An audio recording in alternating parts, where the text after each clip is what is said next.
Ayan, magandang gabi sa inyong lahat. Ako nga pala si The Modifier para sa mga hindi pa nakakakilala. At yon, ako nga pala yung nagko-convert ng iba't ibang klase ng motor, disc brake or kahit ano man yan na gusto nyong magpa-convert. Ayan. Basta tungkol sa modification mga idol, The Modifier. Ayan.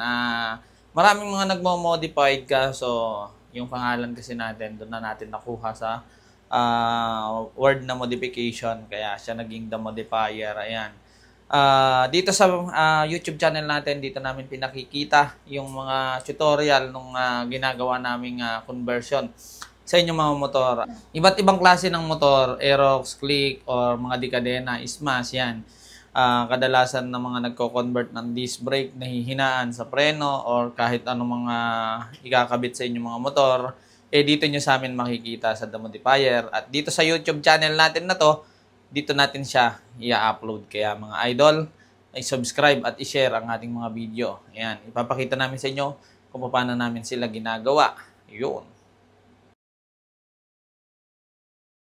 Naka-disc brake conversion na ang motor ng ating customer ngayong araw. Naka-Honda Click siya mga idol. Pero naisipan niyang palitan ng CNC mags dahil ang gusto niya ay yung Indo concept look para sa kanyang motor. Ngayon dahil converted na nga ang click niya sa disc brake, hindi basta-basta pwedeng isalpak lang ang bagong mags. Kailangan din natin i-convert mismo yung CNC mags para maging compatible sa disc brake setup niya. Unang ginawa natin, tinorno muna natin ang mags para makuha natin yung tamang sukat at alignment nito. Matapos yon, nagkabit tayo ng disc plate flange adapter para may pagkakabitan ng disc plate na swak sa setup ng kanyang motor. Maingat natin itong ikinabit at sinubukang i-fit hanggang sa sigurado tayo na walang sabit at pantay ang ikot ng gulong. Matapos ang lahat ng proseso, binuulit natin ang buong harap mula caliper, disc hanggang bearing, lahat pantay at maayos ang alignment. At eto na nga mga idol yung naging output. Na-maintain natin ang disc brake conversion pero ngayon naka-CNC mags na siya. Mas astig, mas maganda at swak sa Indo concept look na gusto ng ating customer. Kaya kung plano nyo rin magpalit ng CNC mags at gusto nyo siguraduhin na maayos ang conversion, dalhin nyo na yan dito sa The Modifier kung saan pulido at matibay at guaranteed na maganda talaga yung gawa.